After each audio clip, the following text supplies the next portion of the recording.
Nah, cerita kurban juga seperti itu. Dulu tokoh-tokoh Quraisy penunggu Ka'bah itu dulu sudah ndak tauhid, sudah musyrik kalau dalam bahasa agama.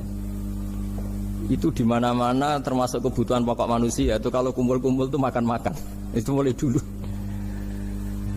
Terus korbannya itu ya pasti perempuan mulai dulu. Jadi hanya bagian masak, boleh makan nanti ngenteni luyan itu, ngenteni bekas-bekasnya.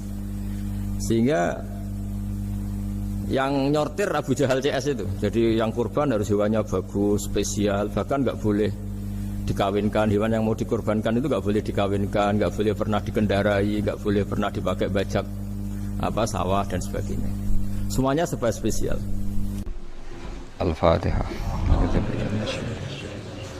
Bismillahirrahmanirrahim. Ar-Rahmanirrahim. Surah Khairil Muhdubi alaihim waladhdallin. Terus niki napa niati nggih dawuhe Mu'ad bin Jabal niku ta'alu bina nu'min sa'atan. Terus Mu'ad bin Jabal teng riwayat Bukhari sering dawuh, ayo rene moro aku, ayo do iman bareng-bareng. Dados ngaji kados ngeten iki termasuk nambahin apa? Iman. Bismillahirrahmanirrahim. Subhanaka la ilma lana illa ma 'allamtana innaka antal alimul hakim. Allahumma shalli wa sallim ala sayyidina Muhammad wa ala alihi wa sahbihi ajmain. Amma ba'du. Yang sangat saya hormati Dekan Fakultas Kedokteran UGM, juga kri dari Profesor Zaini, Profesor Ova Amelia, yang terhormat Dr. Naini, Dr. Profesor Dr. Madarina Julia, dan semua yang hadir, termasuk teman kami Dr. Dzulfikar, semua teman-teman kru, semua yang dari UGM, semua pendengar yang sangat saya hormati. Saya tidak akan cerita tentang perspektif kesehatan karena ini wilayah yang nangani kesehatan. Mereka lebih spesifik, lebih tahu. Tapi saya akan cerita tentang sejarah kurban. Tanggal 17 Juli yang lalu kami pas sowan Pak Quraish Shihab. Beliau adalah teman Profesor Zaini, abahnya Mbak Ova ketika di Al-Azhar. Ketika Profesor SMA di sana, Pak Quraish, itu Pak Zaini kakak angkatannya. Jadi dekat sekali, dan alhamdulillah kemarin Mbak Najwa juga sambung langsung sama Profesor Ova lewat adik saya, Mama itu. Dan ini itu Bufa, sangat penting ya. Jadi kalau dalam tradisi agama itu silaturahim adalah menyambung sesuatu yang seharusnya tersambung. Saya masih ingat pesanan Pak Zaini, berkali-kali beliau bilang saya, agama yang masuk negara nggak konflik itu diantaranya paling spesial itu Indonesia, karena para wali ini mendampingi kultur daerahnya tapi tidak benturan. Misalnya kalau orang Jawa dulu pakai sesajen di sawah-sawah, katanya dimakan penunggunya. Ya penunggunya sawah itu kalau dulu ya pikirannya itu makhluk gaib. Di era modern ya penunggunya itu ya kambing, ayam itu. Jadi ya memang yang makan itu akhirnya. Tapi dulu itu aneh, diistilahkan dimakan penunggunya. Kalimat penunggu itu apa ya gak jelas, apa dengan tanda petik, apa penunggu betul gak jelas. Wali-wali datang tidak mengkafirkan itu, tapi terus dirubah jadi sedekah ke tetangga-tetangga. Jadi kultur itu nggak dilawan, tapi cukup diubah. Jadi makani demit menjadi sedekah ke tetangga. Nah, cerita kurban juga seperti itu. Dulu tokoh-tokoh Quraisy penunggu Ka'bah itu dulu sudah ndak tauhid, sudah musyrik kalau dalam bahasa agama. Itu di mana-mana termasuk kebutuhan pokok manusia itu kalau kumpul-kumpul itu makan-makan. Itu mulai dulu. Terus korbannya itu ya pasti perempuan mulai dulu. Jadi hanya bagian masak, boleh makan nanti ngenteni luyan itu, ngenteni bekas-bekasnya. Sehingga yang nyortir Abu Jahal CS itu. Jadi yang kurban harus hewannya bagus, spesial, bahkan nggak boleh dikawinkan. Hewan yang mau dikorbankan itu nggak boleh dikawinkan, nggak boleh pernah dikendarai, nggak boleh pernah dipakai bajak sawah dan sebagainya. Semuanya serba spesial. Nanti dikorbankan di Ka'bah, yang dijual Ka'bah. Nah pertanyaannya, Ka'bah ini nggak pemakan daging, yang untung ya ketua-ketuanya ini, karena Ka'bah tidak doyan daging. Dan itu ya di atas namakan Allah, ini demi taqarrub ilallah, demi itu. Sehingga mereka bilang wa qalu hadhihi an'amu wa harsun hijrul la yat'amuha illa man nasa'u bi za'mihim. Ini hewan kurban harus spesial dan yang berhak makan hanya orang-orang spesial, yaitu para penunggu Ka'bah, para sadanatul bait. Tapi karena mereka sudah tidak benar, tidak jujur, Islam mau merubah tradisi itu. Tapi kalau tradisi itu dirubah, maka Islam akan terkenal pelit, karena dari acara makan-makan menjadi tidak ada makan-makan. Jadi kadang kebenaran itu harus diganti dengan sesuatu yang tidak ekstrim, karena tadi dari acara makan-makan menjadi sama sekali nggak makan-makan. Maka terus diganti oleh Islam dengan kalimat udhiyah, dengan kata kurban. Nah, kenapa itu harus terjadi? Karena kurban itu sebetulnya syariatnya Nabi Ibrahim, di mana orang Mekah itu memang turunan Nabi Ibrahim, sehingga sisa-sisa makan-makannya masih. Cuma mulai ada melenceng, ada sesajen, ada khurafat, ada bid'ah. Kemudian itu mulai masalah. Terus Rasulullah Muhammad SAW datang ingin benahi itu. Tapi yang dibenahi adalah menghilangkan kemusyrikannya, bukan makan-makannya. Akhirnya diganti oleh udhiyah. Nah, kenapa ada kurban? Kalau dalam banyak literatur, Nabi Ibrahim alaihissalam itu nabi yang paling, dengan tanda kutip, mengklaim kalau beliau itu orang paling sayang kepada Allah, paling dekat kepada Allah. Nggak ada yang dicintai selain Allah. Beliau memaklumatkan itu baik secara lisan maupun di gemuruh hatinya, di bisikan hatinya, di detak jantungnya, pikirannya seperti itu. Pas itu beliau belum punya putra karena beliau termasuk lambat punya anak. Suatu saat ditakdir punya putra, yaitu Ismail. Pas seneng-senengnya jalan, pas seneng-senengnya punya anak, sama Allah disuruh nyembelih. Anak kamu harus kamu sembelih. Ibrahim kaget. Kenapa ya Allah?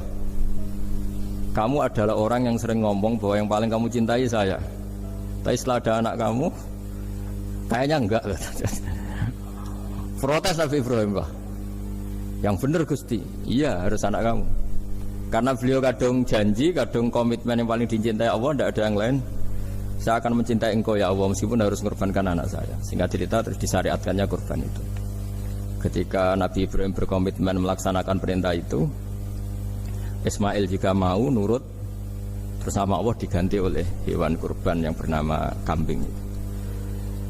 Sehingga versi cerita itu bahwa Allah akan maklumi ketika orang mencintai Allah secara serius, bersamaan dengan itu orang juga mencintai anaknya dengan proporsi masing-masing. Itu di khazanah-khazanah yang saya baca. Versi kedua, tapi ini nanti nggak perlu dipertanyakan, nanti kalau UGM tanya itu versi yang paling baik, yang paling benar gimana? Yang tanya juga bid'ah, yang jawab juga bid'ah nanti. Karena itu wilayah yang kadung terjadi. Jadi kalau dalam ilmu hadis itu, kalau kadung terjadi, mau kamu unggulkan yang mana, tetap saja yang terjadi hanya satu, mau sekelewat. Beda dengan istihad solusi.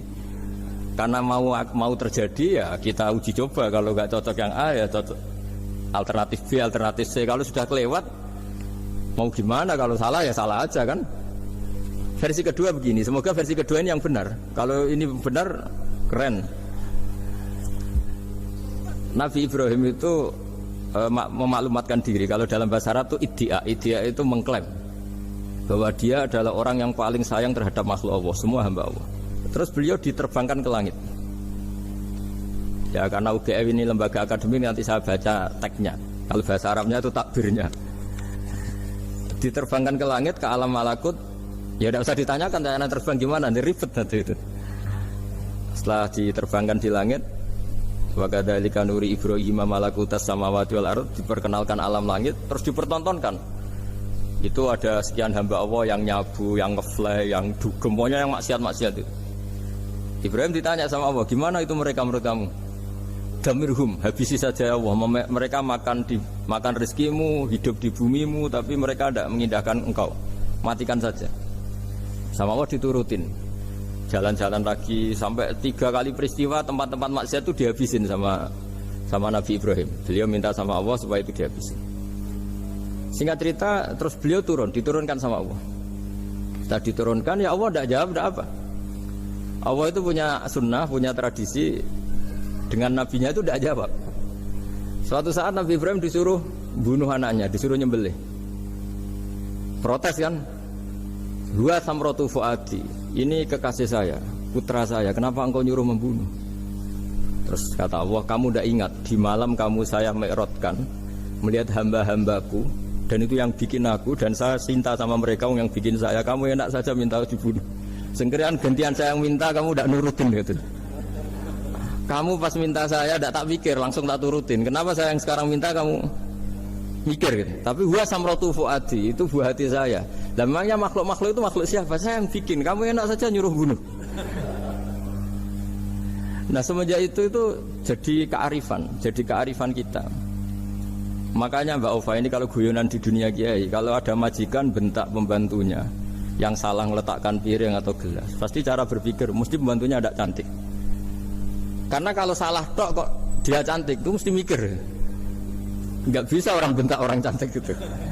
Jadi sama, misalnya saya janjian sama Gus Fikarnya, janjian Gus datang hari Senin gini-gini, ternyata beliau nggak datang. Kalau saya tidak punya utang, tidak atasan saya pasti marah. Sudah janji kok gini-gini. Saya bisa marah itu sebetulnya sebabnya itu dua. Saya kecewa dan dia tidak punya jasa. Tapi yang diomongkan hanya, wah kamu khulful wa'di apa? Nggak tepat. Coba kalau ini atasan saya jadi dosen karena beliau misalnya. Saya punya utang beliau. Mbok nyulayani janji apa kan? Nggih mboten napa-napa. Sama. Ada majikan mencintai pembantunya karena sangat cantik. Mana ada mencahno piring.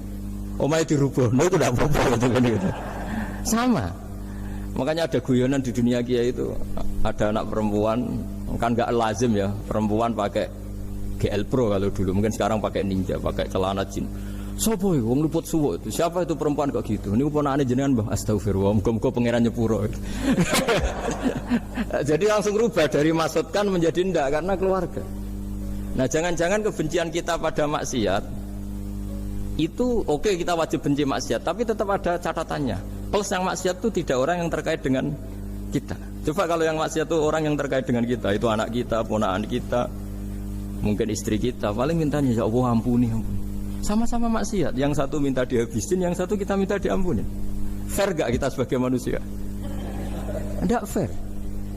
Tidak fair. Nah, iya gak fair ya? Apa ya fair? Mikir. Makanya kalau ada guyonan, ya itu tadi. Ada supir salah dimarahin, pasti supir ini belum pegang rahasia. Tapi kalau sudah megang kartu, si majikannya punya apalah gitu, simpanan gitu. Wah ini megang, berani marah gak tuh? Tidak ada. Ini dokter kelik juga ada masalah. Itu pengalaman sekali. Jadi itu guyonan kiai. Makanya jadi manusia itu gak pernah adil sebenarnya. Makanya Allah pernah mensifati manusia itu bakanal insanu zaluman jahula. Manusia itu sangat zalim dan sangat bodoh. Kalau misalnya jenengan tanya, orang soleh pun itu gimana? Orang soleh asal manusia tidak nabi, itu ya mesti ada zalimnya. Makanya kalau dalam kitab hikam diterangkan, kitab hikam itu kitab yang olah manusia. Itu menyebut begini, manusia itu siapa? Dijawab, manusia itu mangkanat mahasinuhu masawiyah. Orang yang ketika baik saja salah, apalagi ketika salah.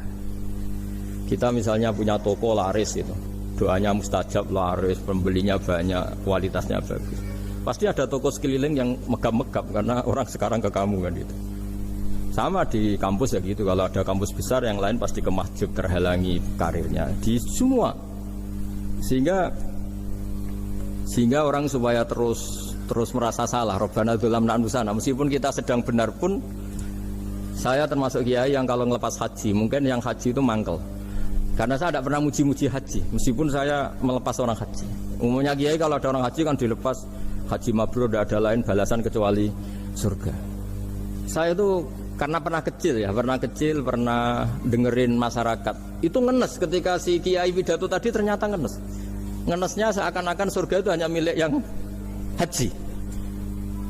Mana koyo kula sepundi Gus, kula ora kelar kaji. Semenjak itu setelah saya jadi kiai ya dendam juga. Akhirnya setelah saya jadi kiai kalau ngaji orang yang haji mabrur balasannya surga, orang yang fakir sabar juga surga, orang yang sering dimarahin istri juga surga. Kata pokoknya surga lah terus. Sampai yang mau haji itu, Gus, gimana kok bahas kita kok sama dengan mereka? Ya karena saya ada ulama pesanan kata saya gitu.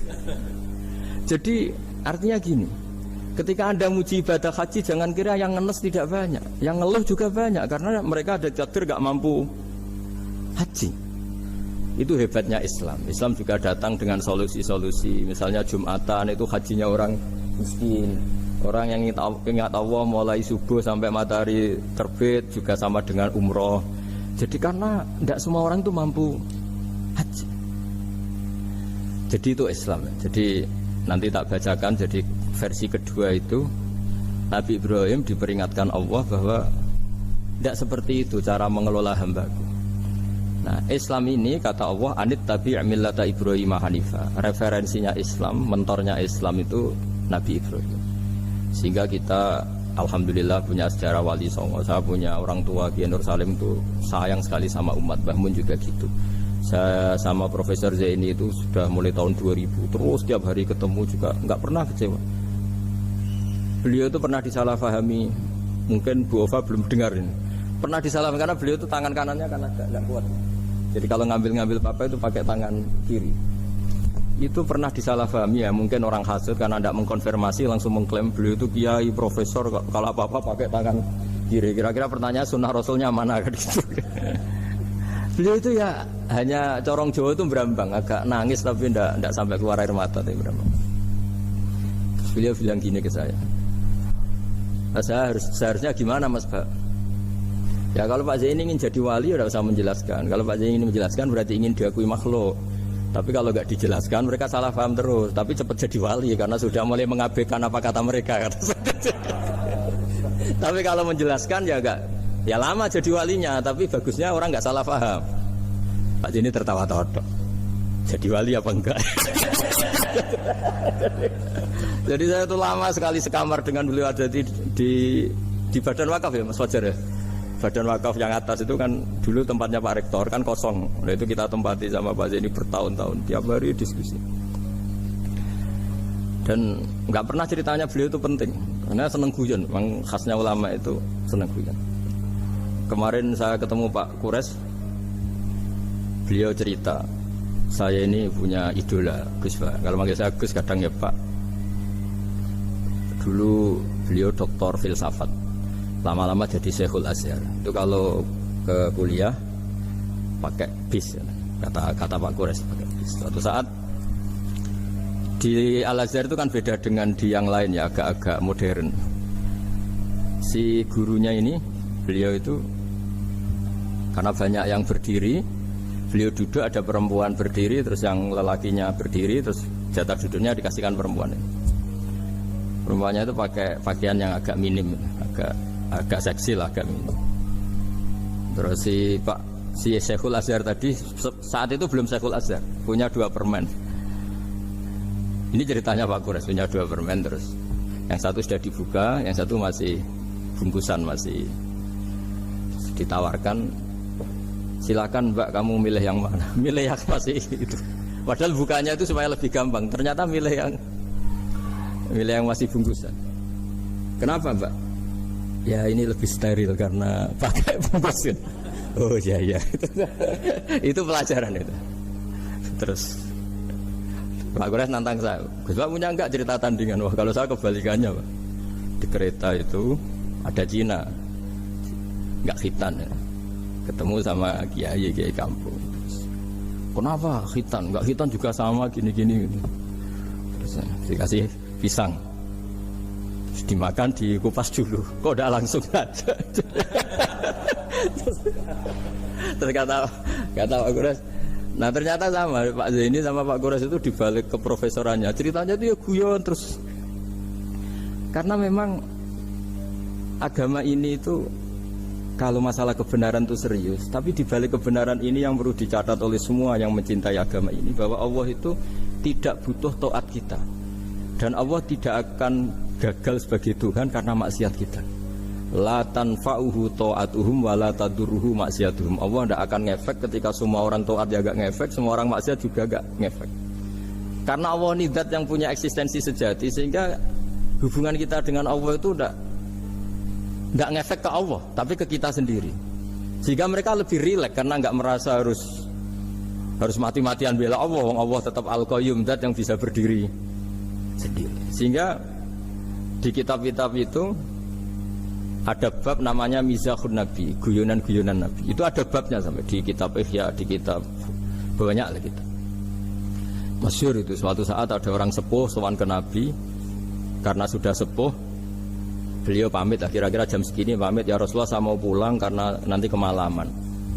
Karena beliau jalan kaki yang orang sepuh. Kata Nabi, dah tenang saja di sini, nanti pulang kamu udah jalan kaki. La ahmilan naki alab ninakoh, nanti kamu tak naikkan anaknya unta. Pikirannya orang sepuh tadi, namanya anak unta itu ya kecil.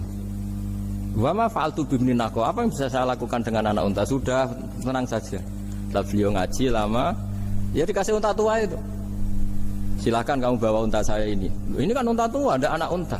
Ya meskipun tua ya anaknya unta. Ya tapi cerita saja. Meskipun tua juga anaknya unta. Jadi agama itu rileks. Nabi Ibrahim, kembali lagi ya karena syariat Ibrahim. Nabi Ibrahim itu pernah minta supaya nyawanya itu diperpanjang, karena beliaunya, umumnya orang itu kan ingin nyawa panjang, ingin umurnya panjang. Beliau yakin penting nyawa panjang, umur panjang. Allah tidak jawab ke apa. Suatu saat ada tamu, orangnya itu sepuh sekali. Nabi Ibrahim karena orang yang sangat menghormati tamu dikasih kurma, apa itu? Anggur. Itu setiap dimakan dikunyah meler lagi keluar.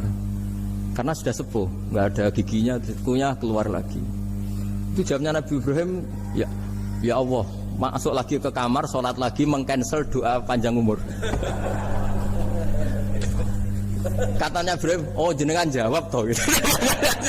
Artinya kalau ingin tua sekali ya nasib kamu kayak itu gitu.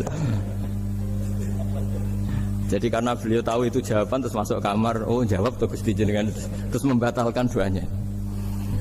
Itu Nabi Ibrahim. Kalau orang sekarang enggak, ndonga ngarani, ya tua ya tetap sehat, tetap wah itu. Itu lebih ribet itu. Iya, jadi karena doa itu kalau enggak diperjelas itu ya repot. Ini cerita supaya kita berislam itu ceria. Saya Mbah Mun itu meskipun kiai top, senengannya nggih guyon bapak saya. Tapi guyon itu ada yang wajib. Saya dulu itu janggal. Ini cerita ya, mungkin kalau di kampus-kampus umum agak asing, tapi ini cerita. Nuduh zina itu dosanya besar sekali. Saya ulang lagi, nuduh orang lain zina itu dosanya besar sekali. Disebut bab qadzaf. Saya pernah menjumpai 3 kiai besar, Bu, 3 kiai besar. Kiai top semua. Di majelis itu ada gosip bahwa si A itu punya selingkuhan sama Sri itu misalnya, atau dengan siapalah, dengan perempuan. Itu kalau di Arab itu senengannya pakai Salma, Laila Majnun Salma. Kalau di Jawa itu kasihan korbannya itu. Ya, tapi itu contoh saja ya. Itu si Kiai 3 tadi gak ngefek, malah tanya gini, loh apa perempuannya cantik? Wah cantik sekali Mbah. Cantiknya sampai kayak apa? Malah bicara cantiknya perempuan. Saya itu ya pertama iskal. Ini Kiai kok bakas orang apa? Cantik, orang ayu ya. Setelah majelis itu bubar, yang penggosip tadi, ya yang gosip ini gak kiai, yang pembisiknya ada kiai, yang gosip ini gak kiai. Cuma kiai 3 ini posisi mendengar. Tapi malah tanya cantiknya tadi. Singkat cerita setelah orang itu pulang bilang gini, Gus. Itu kalau saya bilang iya dengan gosip itu, saya ikut qadzaf, saya ikut menuduh orang lain zina. Itu dosa besar. Selain itu saya kiai, kalau saya bilang iya dianggap membenarkan. Maka untuk mengalihkan nggak bicara nuduh, jadi guyon tadi. Jadi guyonnya itu, karena kalau kita tadi bilang iya, artinya mengiyakan. Dan itu artinya qadzaf, punya dosa besar karena nuduh orang lain zina. Diperparah dia kayak besar, kan orang menjadi percaya karena yang ngomong bukan penggosip lagi, tapi ya. Maka dialihkan tadi, loh ayo nucung. Sampai segitunya kearifan. Sehingga dulu ketika Ma'is itu seorang sahabat yang pernah salah besar. Itu Nabi ketika beliau ada gosip salah gitu ya, Nabi masih jangan-jangan kamu hanya mimpi, Cung. Jangan-jangan kamu hanya megang tapi tidak sampai zina. Sampai terakhir Nabi tanya, "Afi aklika syai'un?" Jangan-jangan otak kamu ini sudah agak error. Saking tidak inginnya Nabi mempercayai hal-hal seperti itu. Nah, problem kita di zaman sekarang justru kadang nyari-nyari supaya tahu buktinya. Yang dulu para orang soleh menghindari bukti itu supaya enggak suudzon. Sekarang orang mencari-cari bukti. Padahal itu dilarang, wala tajassasu, orang enggak boleh mencari-cari kesalahan orang lain. Nah, itu kearifan-kearifan yang saya dapatkan dari Bapak, dari Mbah Mun, dari Pak Zaini, dari Pak Gures. Mereka orang-orang yang luar biasa menghindari ngomong penting. Sekarang itu orang banyak yang sering ngomong penting. Sebenarnya itu malah salah. Karena kalau ngomong penting itu vonis terhadap orang lain. Tapi kalau kamu rileks, tidak. Nabi dulu tuh rileks sekali. Ketika beliau ngaji gini, terus ada pemuda lewat bawa cangkul mengabaikan pengajian Rasulullah. Banyak sahabat bilang, celaka orang itu, ada Nabi ngaji kok tidak ikut.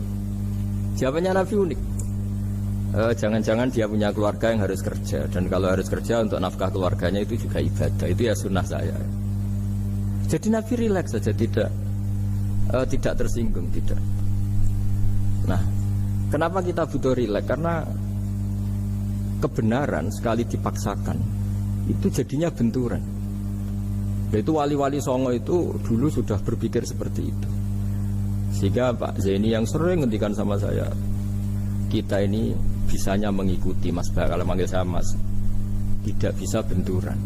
Sehingga tadi ada modifikasi dari sesajen menjadi sedekah, dari apa menjadi apa, jadi tidak langsung benturan. Dan itu khazanahnya, bacaan-bacaannya banyak sekali, termasuk peristiwa Udhiyah tadi. Jadi dulu kurban itu dipakai ajang orang-orang tokoh Quraisy supaya dapat daging yang bagus, di atas namakan Ka'bah. Jadi agama ini dijual mulai dulu. Sekunane kuno agama ini dijual.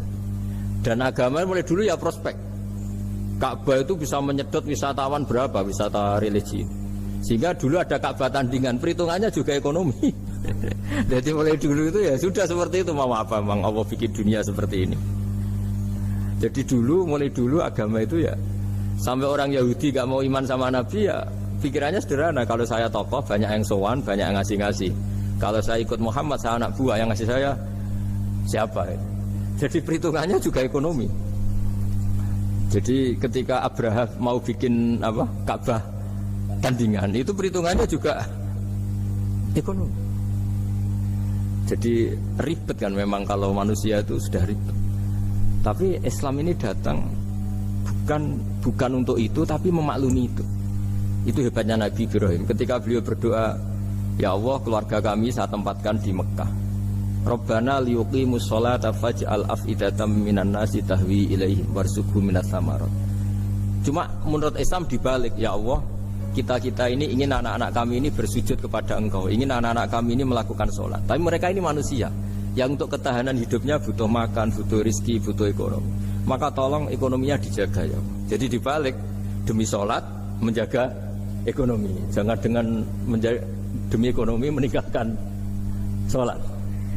Jadi dibalik, jadi demi sholat menjaga ekonomi. Juga termasuk menjaga politik. Andaikan tidak ada orang Islam yang cakap politik, terutama yang soleh-soleh, kemudian negara bikin aturan ala mereka, sholat dianggap larangan, pengajian dengan larangan, juga repot. Makanya mulai dulu kiai-kiai itu ya politik, karena nggak ingin negara ini diatur oleh orang yang anti sholat, anti agama.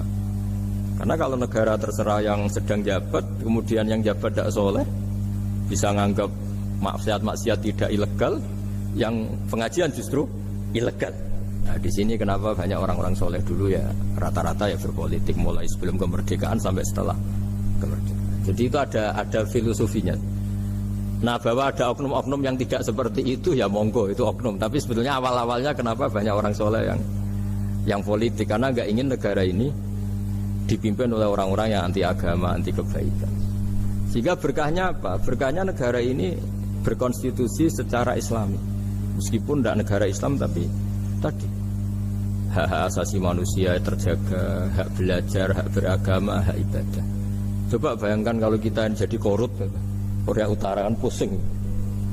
Jadi, nah itu uniknya. Lagi-lagi ini cerita uniknya. Itu mulai dulu itu tidak ada benturan. Ketika ada Masumi, ada Partai NU, ada macam-macam. Muhammadiyah datang di Jogja itu Mbah Ahmad Dahlan itu teman dekatnya Mbah Hasyim. Saya tahu banyak tentang namanya dulu Darwis. Itu dulu ngajinya sama pernah buyut-buyut Qiyami di sini. Dulu ngaji Mbah Soleh Darat, Mbah Ahmad Dahlan sama siapa itu Mbah Hasyim. Ketika di Mekah yang Mbah Ahmad Dahlan ngaji Syekh Khotib Minangkabau itu ya sama Mbah Hasyim. Nah kebetulan Mbah Ahmad Dahlan hidup di Jogja yang zaman itu sudah khurafatnya kayak apa, karena ada sistem agama yang sangat menurut beliau sangat jauh dari Islam yang murni. Terus beliau revolusinya seperti itu. Yang Mbah Hasyim tempat di Jombang. Nah itu kan murni ilmu sosial, murni muqtadul hal. Terus beliau punya metode yang berbeda, tapi nggak masalah, mulai dulu nggak masalah. Kemudian yang jadi kalau yang kadang-kadang memasalahkan tuh ya memang yang nggak tahu masalah. Sebenarnya dulu itu ya biasa aja, karena ya itu urusan metode, urusan. Saya teruskan masalah udhiyah. Jadi yang diceritakan Nabi Ibrahim tadi bahwa benci seseorang kita atas namakan maksiat itu tidak segampang itu, karena jangan-jangan kebetulan yang maksiat itu keluarga kita. Apakah kita punya kebencian yang sama saat yang maksiat itu keluarga kita, atasan kita, teman kita? Ya kayak tadi. Kalau saya corong jo dibelanjani janji, ada orang janji sama saya nggak tepat waktu, saya bisa marah, itu pasti sebabnya jelas. Itu bawaan saya nggak berjasa sama saya. Kalau kata dokter Kelik nggak cantik ya. Tapi kalau itu orang yang misalnya rektornya bilang, maaf ya saya tidak bisa datang hari ini, nggak apa-apa. Pasti manut itu. Atau yang nyelayan janji kiai itu, nggak ngurus teko itu. Ini betul nopo-nopo. Gayanya aja kita marah karena khulful wa'di apa ingkar janji. Sama. Intinya Nabi Ibrahim itu coba kalau yang maksiat itu anak kamu berharap saya ngasih tobat kan, bukan langsung tak habisin kan. Intinya Allah ingin bilang ke Nabi Ibrahim, andai kan yang maksiat itu anak kamu, ingin saya menghabisi apa tak kasih tobat? Ya kasih tobat ya. Ya seperti itu saya yang bikin. Maka di Al-Azhar sana kalau cerita orang-orang alim itu masyhur. Ada tempat maksiat mau dihabisin sama orang-orang yang sangat keras. Ketemu Syekh Mutawalli Sa'rawi, ditanya, andaikan mereka mati saat maksiat, itu mereka ke surga apa ke neraka? Ya ke neraka. Terus ditanya sama Syekh Mutawalli, kalau mereka ke neraka, akan adzalika muradan Nabi? Apa seperti itu yang digandaki Nabi, umatnya mati terus masuk neraka karena belum tobat? Tidak, Nabi inginnya mereka tobat dulu. Ya sudah, jangan dihabisin. Kamu berproses ikut mentobatkan mereka. Kebetulan ini mau mendengar. Jadi kita lunak, kita baik itu ya semuanya ingin la'allahum yarji'un, semoga mereka kembali, mereka tobat. Bukan lunak dengan arti mengakui maksiat itu satu kebaikan, itu yang bahaya. Kalau lunak sampai mengakui itu maksiat itu kebaikan, itu bahaya sekali. Tapi kita lunak karena kita ingin berproses untuk bertobat. Karena tadi kalau kita punya nurani itu mesti, andai kan yang maksiat itu anak kita atau teman dekat kita atau orang yang berjasa sama kita, apa kita bisa tegas? Kira-kira gimana? Bisa kamu tegas sama anak kandung? Berat. Ditantang minggat saja pusing gitu. Ya makanya terus ini saya baca teks aslinya ya, supaya mungkin sebagian yang punya kitabnya atau memang punya tradisi akademik supaya mendengar ini. Saya baca ini versi yang kedua ini di kitab Hikam. Kitab Hikam itu termasuk kitab pegangan para kiai, halaman 4 juz 2. Diredaksikan gini, waqat adzaballahu ta'ala, ini masih tentang kurban. Waqat adzaballahu ta'ala khalilahu Ibrahim fi ba'di mawatinihi al-azimah. Jadi Allah kalau dalam bahasa Arab memberi teguran itu namanya takdib. Makanya kalau orang nakal itu, kalau orang Jawa bilang kurang ajar. Sebenarnya ajar itu kan tahun ajaran baru. Ajar itu kan barang baik. Ya kan disebut tahun ajaran baru. Pengajaran, ajar itu kan barang baik. Jadi kalau kurang ajar berarti kurang baik. Itu bahasa Arabnya orang yang kurang ajar perlu diajari. Itu kalau orang Arab bilang ditakdib. Diwarai toto kromo, diadabkan. Jadi belum punya adab diadabkan. Itu udah, tapi tentu Nabi Ibrahim nggak sampai kurang ajar. Ini kan cerita bahasa ya. Jadi kalau sebenarnya ajar itu udah buru-buru kurang ajar, berarti orang ini kurang pelajaran, kurang. Tapi di Jawa itu agak salah kaprah. Kalau kurang ajar itu ekstrim. Misalnya duduk di meja itu disebut kurang ajar. Sebenarnya ada se-ekstrim itu. Saya teruskan ya. Terus wa 'allamahu kaifa yatakhallaqu bi hadzal khuluqil karim inda tilaihi 'alal asrar. Teruskan anak Ibrahim annahu arhamul khalqi qol farafa'ahu wa ta'ala hatta asyrafa 'ala ahli ardi. Nabi Ibrahim diterbangkan ke langit sehingga melihat di bumi yang maksiat-maksiat itu. Faqala ya rabbi damirhum, habisi saja. Terus faqala wa ana arhamu bi ibadi minka ya Ibrahim ihbit fala allahum yatubun wa yarjiun. Jadi setelah permintaannya semua dikabulkan, dihabisin sama Allah. Terakhir, cobalah kamu sekali-kali dakwah ke mereka. Kamu belum pernah dakwah, kok tahu-tahu minta mereka dihabisin. Coba kamu dakwah, jangan-jangan mereka mau kembali. Nah terus sebagian cerita itu terus diteruskan. Ketika suatu saat Ibrahim akhirnya diminta menyembelih putranya.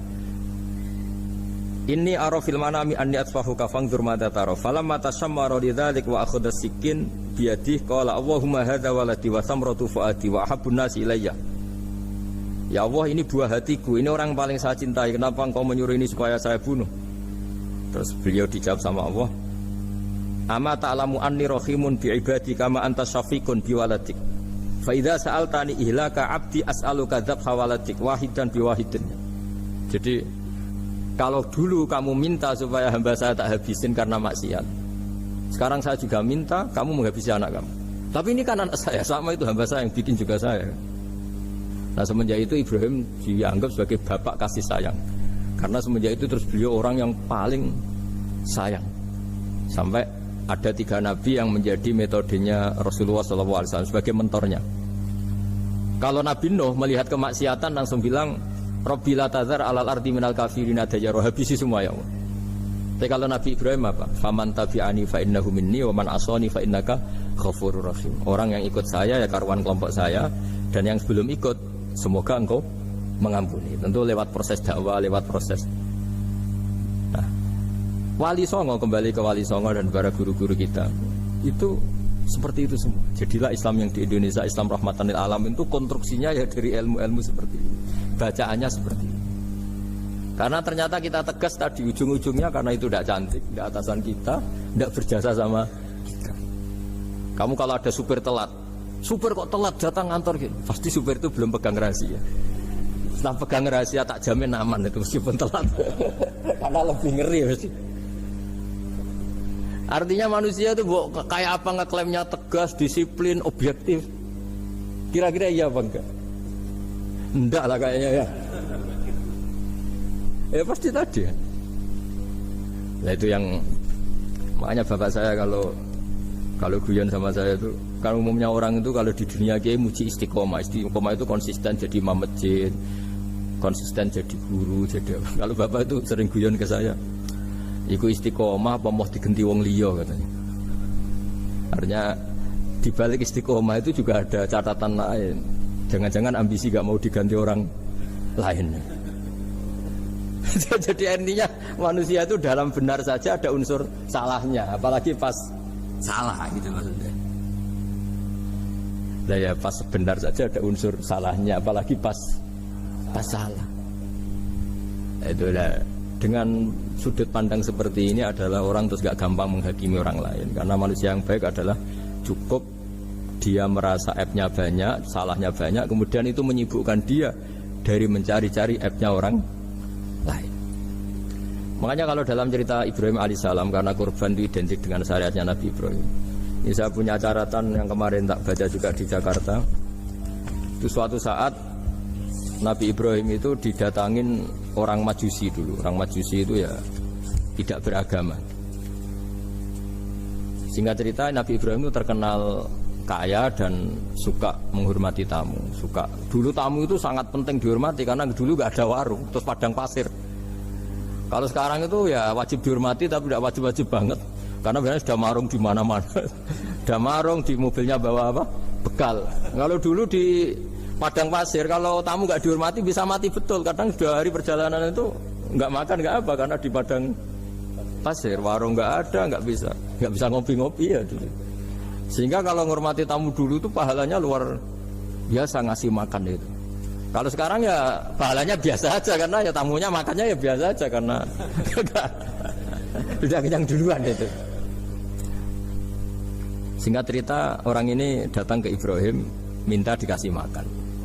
Nabi Ibrahim mengatakan kamu syaratnya harus Islam dulu, kalau enggak kasih makan. Karena Ibrahim itu seorang nabi dan beliau komitmennya seperti itu, si tamu tadi putus asa. Akhirnya wala itu ya sudah meninggalkan Ibrahim. Setelah beberapa jangka Allah bilang ke Nabi Ibrahim, orang itu umurnya berapa tadi bilang ke kamu? 50 tahun. Pernah enggak orang itu kelaparan? Kata Allah, enggak, baru ini kelaparan. Terus kata Allah, mundu khamsina sanatan nut'imuhu ala kufri. Falau nawal tahu lukmatan min ghairi antu talibahu bidahiri dinik lakana ahsan. Orang itu umurnya 50 tahun. Itu ya tak kasih makan padahal dia majusi. Kamu baru diminta sehari saja minta syaratnya Islam. Terus itu ada di kitab apa Ar-Risalah Al-Qusairiyah di halaman 262. Jadi cuma dulu itu motifnya semuanya agama, bukan atas nama demokrasi atau kebebasan beragama. Karena dulu itu orang dulu itu kan saking sayangnya Allah, apa-apa konstitusinya ya perintah Allah. Dan ternyata perintah Allah seperti itu. Akhirnya dipanggil. Kemana ya majusi ke sini tak kasih makan. Dan majusinya kan kaget. Ada apa? Kenapa kamu rubah? Ditegur Tuhan. Iya, ditegur Tuhan. Jadi dan alhamdulillah saking simpatiknya orang Majusi tadi akhirnya masuk Islam. Sama itu kan mirip orang Yahudiyah atau Yahudi itu yang tanahnya itu diambil ya sama Amr bin As untuk perluasan masjid di Mesir. Ya ketika lapor ke Sayyidina Umar, ngiranya itu kan dibenarkan perluasan masjid, ternyata Umar belain yang Yahudi. Iya, yang punya tanah harus dikembalikan tuh haknya. Jadi Islam itu menghormati hak kepemilikan meskipun itu milik non muslim. Jadi kata Allah, mut khamsina sanatan nut'imuhu ala kufri. Falau nawal tahu lukmatan min ghairi antu talibahu bitahiri dini. Mbok dikasih makan aja, enggak usah nyuruh ganti agama. Wong saya saja yang Tuhan ngasih makan dia sudah 50 tahun tanpa syarat. Tanpa syarat. Ya jadi ini cerita ya Bu Ufa. Jadi kita mungkin kenangan saya dengan Bapak, Bu Ufa dengan Profesor saya ini kebetulan teman dekat sekali sama saya dan hampir tiap hari saya ketemu minimal 3 jam bertahun-tahun. Sampai kalau kehabisan cerita akhirnya cerita keluarganya karena kesuwen belajar kan akhirnya cerita keluarga. Maksud saya tadi ini saya cerita ini barang baik ketika beliau pernah ditahan karena aktivis dulu. Itu pas mau lahirnya Bu Ova, terus beliau berdoa mati-matian delalah dibebaskan. Beliau sempat nunggu kelahirannya Bu Ova ini terus dinamai Aufa Amalia. Itu kalau dalam bahasa Arab itu Aufa itu Allah memenuhi apa yang saya angen-angen. Jadi itu ceritanya itu gitu. Jadi nama itu spontan aja ketika iya, jadi beliau itu aktivis dulu. Bukan di penjara karena korupsi atau kriminal, bukan karena aktivis. Karena kalau model sekarang Bu Ova kalau nggak dijelaskan detail ditahan karena aktivis, nanti dikira ditahan karena yang lain. Ribet kan? Jadi ditahan karena beliau itu dulu aktivis, bukan karena apa.